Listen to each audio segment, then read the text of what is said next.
Our next presenter today is Darshan Kobla, Senior Director at Microsoft, leading test strategy across all product segments.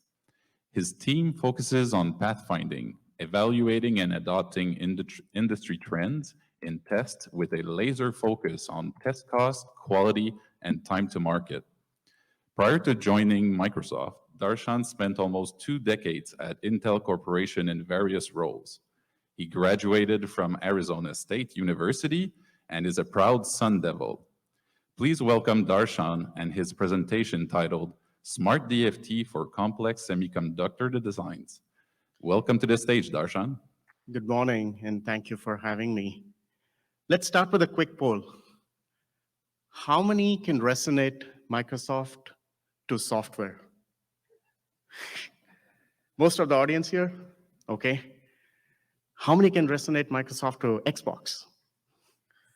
Quite a few, okay. How many resonate Microsoft to hardware? A few hands are going up. How about cloud? Okay, few more hands are going up. Well, over the last decade, Microsoft has transformed from what's being known as a Windows-based company to one of the leading cloud providers with an end-to-end hardware and software solution. You can see the footprint of Microsoft Cloud across the globe here. And we have huge data centers, and there's a little picture of one of the data centers in Europe that is under construction. So with that in mind, I'm hoping when we walk across the hallway, you can come back and say, hello, Microsoft, hello, Silicon. Okay. So the next couple of slides is going to talk about the industry trend. And what this slide shows is the disruptive technologies in the past 2 decades mapped against the time to adopt these technology. Take from the beginning, we've got cell phones. Almost everybody has a cell phone in their pocket. And it's been around for the last 2 decades. It took over 16 years to reach 100 million users. I'm going to fast forward to the last one there in that chart. You've got many disruptive technologies: Facebook, Twitter, Instagram, TikTok. The last one is ChatGPT.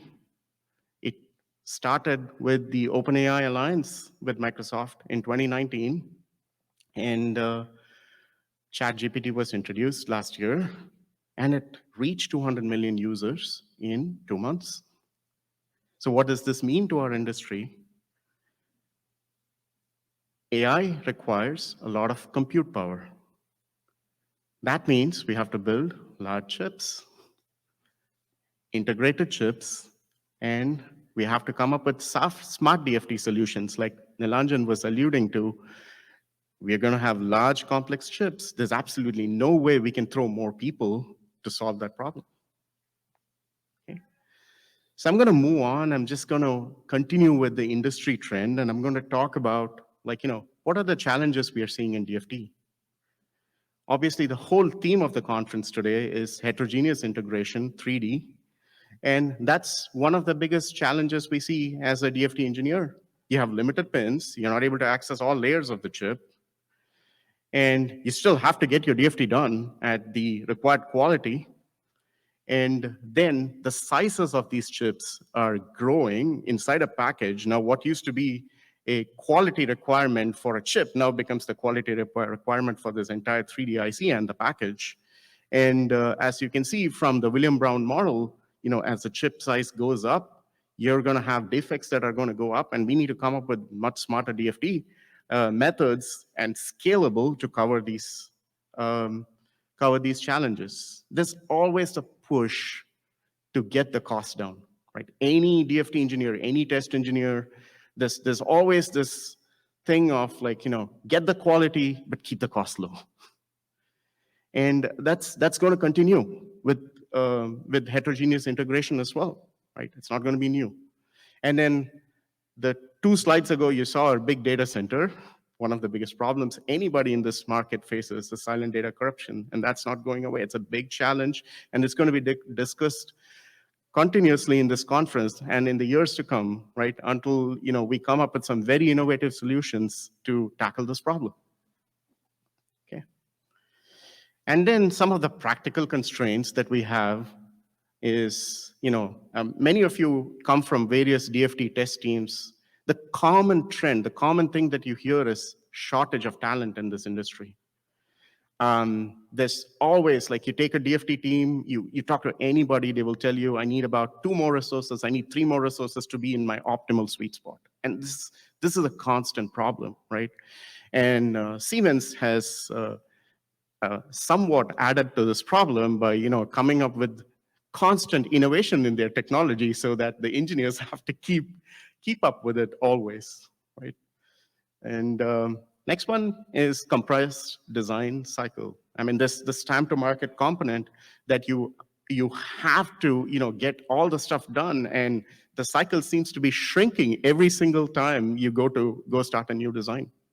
Right? And then the last one, and it's very important in your silicon lifecycle management, is predictability in silicon bring-up. You can do all this good stuff. You can put your DFT, you can do verification, you can shift left, but when the silicon arrives, and if there is a delay in bring-up, as a test engineer, there's a gun on everybody's head to get this out on time, and that predictability is needed to keep this whole silicon lifecycle under control. And more importantly, right, I mean, this is very critical to launch products on time, to reap the financial benefits. There's a lot of implications that lie on this, right? Okay, so I'm gonna go one more slide. I'm gonna talk about some of the industry trends here. And I'm going to use this little cartoon to explain this problem. We had our keynote speaker earlier today talk about heterogeneous integration, talked about how you build chips. It's almost like Legos that are snapped together these days. You get IPs from various process technologies. You have replicated IPs. They're all snapped together. You need to find a way to do this design. And the problem is no different from how you do this from an RTL perspective, from verification perspective, from DFT perspective. They're all the same, right? You have to break it down into smaller jobs, smaller partitions. You have to do, and the same thing is done with the RTL engineer. I mean, an engineer designs a small chunk and does not design the entire chip. Same with verification, same with physical design, and DFT also uses the same approach.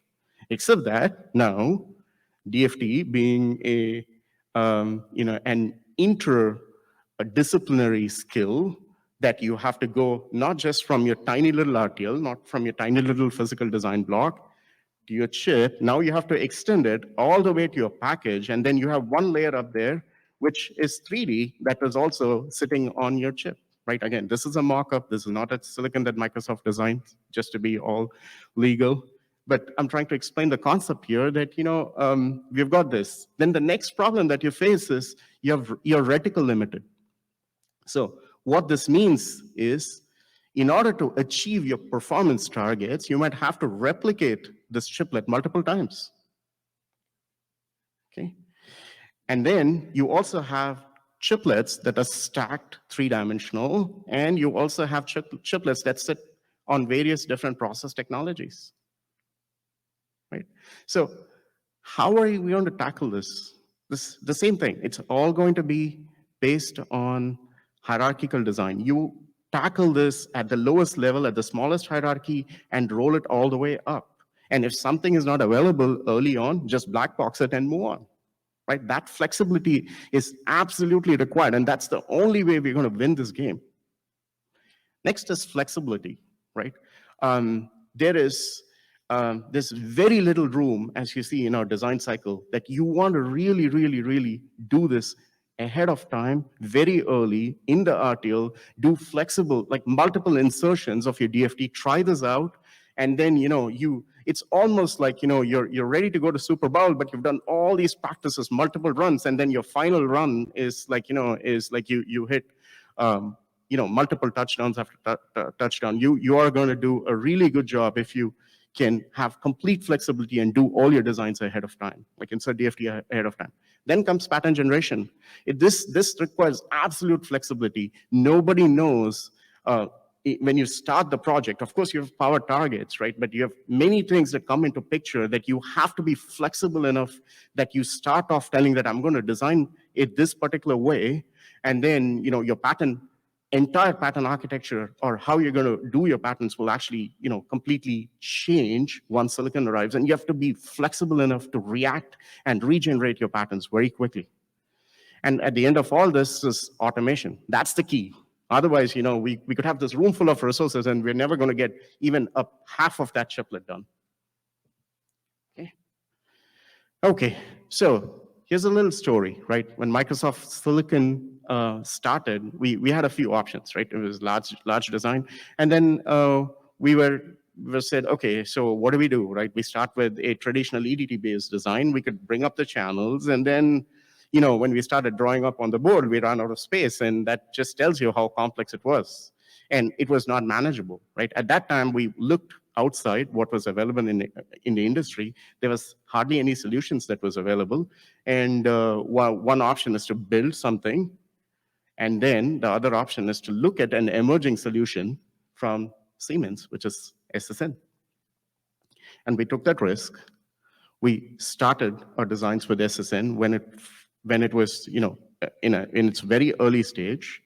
And there was multiple challenges here. We have a design team which is fairly experienced but brand new, and we have things that are being put together for the first time, and we had to go through multiple iterations initially to get things to work, right? So we stuck to SSN. We had all the flexibility. The flexibility is to the extent that I didn't have to do a lot of pre-planning, that I need to have these many EDT channels. I didn't have to do a lot of pre-planning. SSN gave me all that flexibility to just go and take a scalable width bus. As long as I used a method that I was floor plan aware and I ended up routing it, I could bring this up and make very, very late changes, right? I mean, there will be always changes of, oh, this portion of the floor plan is going to move from north to south, east to west, and vice versa, and DFT has to react to it in overnight or in a few days kind of situation. And this is very common. This trend is very, very, very common, right? What came with that is the adaptability that you had a scalable network, very flexible, just like Legos that you end up moving around, and you have a configuration network to go with it, which is IJTAG, right? The next piece is the cost, right? We've got patents, and you want these patents to be super tight compressed so that we could put it into a tester and achieve the quality, right? That whole benefit of reducing any kind of white space, time domain multiplexing, gave us that cost benefit. Okay. Now the next one is going to talk about something that's near and dear to me, our team, our management. When we started this whole Silicon initiative, we were given by management two challenges, right? First thing they said, well, as a test community inside Microsoft, you need to meet quality schedule. That's your first challenge. There was no trade-off one way or the other. You need to meet both. And you need to be absolutely predictable on the dot how long it will take for you to bring up silicon. And these are some of the things that we did to achieve that. Okay, first thing, very small team, relatively new. And what we had to do was just stick to industry standards, right? Straight out of the box solution, nothing fancy, plug and play, completely flexible. And when we put things together, we went to our EDA partners and we did an architectural review. I mean, there was very valuable feedback that came out of that review because, they said, hey, these are the things in your design. The tool is going to not do its best, but, you could do it this other way or vice versa, right? There was always that cycle of feedback that was very, very critical to, getting us to this successful state, right? And then diagnostics and debug. I can't say enough how critical this is, right? I mean, it cannot be an afterthought. In fact, we start thinking about diagnostics and debug right from day one. We start building models and trying out, just like any other milestone in DFT. This is a very important milestone that we start very, very, very early on. It's not an afterthought, shouldn't be an afterthought, right? The next one is like, how do you build around these tools, right? All you have to do is just keep the junior-most engineer in room in mind and think how that engineer is going to use it. You just have to keep it really, really, really, really simple. Use it out of the box. Simple scripting automation around it. Everybody can see what switches are going on. And it's very important to have consistency. That's why we are automating things, right? I mean, I'm going to run this tool today. Nilanjan is going to run it tomorrow. Janusz is going to run it the day after tomorrow. It should just give the same result. It has to be predictable, right? And then the other thing is, right, you have to have that flexibility that, you can scale and you can also make quick changes. Okay. So the next big aspect, right? I mean, DFT and physical designers are like, buddies, right? They're like locker room buddies. And you have to be, really good pal with them, for the chip to be successful. And some of the things that we have seen is, in order for your DFT to be successful, you really have to do your design floor plan aware and think about all the floor plan stuff that you would do. You take all the feedback on your floor plan, just go ahead, right? Do it right at the RTL. Do not wait till you go up to the netlist. Just push it all the way up. And this little diagram I put that's got number 1, 2, 3, and 4, it's like one of those cartoons where you say, hey, look at these things and find the differences in each and every block, right? And if you look at block number 3, it's missing a repeater. That is a horrendous climb in the design world, because you will have a lot of problems if you're missing that on timing closure. Be generous on repeaters when you're doing big chips. It'll save the bacon at the end of the day. And then clocking. Clocking is very, very, very, very critical, right? I mean, if you look at this picture, there's no physical connection from 1 to 3. Why does the clock need to be synchronous and time close between 1 and 3? I mean, you could pretty much go ahead and do your clock tree, but ignore the endpoint and make it just source synchronous. The next one is completely, localized kind of design when you're doing timing closure, right? All your signals have to be locally generated. And that's the only way, you can keep it manageable. The more global stuff you have all kinds of penalties that go on. You have crossing, you have OVCM, and if you have to meet hold, you have to have DSKU latches or neg-edge flops, and all kinds of complexities come in. The more you can keep it localized, the only thing literally you want to go across from your physical partitions is your SS and bus, and as long as you cleverly plan it out, you're going to be in good state. The next problem is really important: the power delivery and timing closure. A lot of things today, as you see, your package is now your SoC. A lot of power delivery aspects now come together in package. So what do you do in wafer sort? In fact, you're dealing with a situation where your wafer conditions of power delivery is different from what you see in package. And you have to take that into account very well ahead of time. And timing closure, this is not DFT is not a poster child, right? It's not something, that you have to treat it in par with everything in your design to make this work. Okay. So I'm going to move on really quick here. Next, I'm going to talk about verification, right? So there are all these kinds of verification that you do. RTL, gate sense, you do at the IP level, you do at the SoC level. You've got great gray box, black box technology that lets you do full chip simulation. I mean, for these sizes, you would never even think it's possible, but it is doable today with great gray box, black box kind of technology. But one thing really important to look into here is the effort to do verification. It keeps going higher as you go up this chart. And then on the other hand, the ROI to find bugs is inversely proportional. So what this tells you is, do most of your work on, in fact, everything other than your scan stitching, wrapper cells, do everything in RTO. And, But then don't skip the other steps. That's the key message. Don't skip the other steps. That's really required to get your predictable silicon. It's your nth order, some kind of global interaction that you would miss out, that you need your SoC SIMs. Okay, patents. I mean, this is near and dear to me. You have to just stick to industry standards because they've solved it for you. As long as you can take all the tester timing information, put it back, regenerate the patterns exactly the way you want your tester waveforms to look at, your pin levels and timings are there, then all you have to do is take small number of patterns, run it against RTL to make sure that you've not messed up anything, and you're good to go. Okay, so just a quick recap there.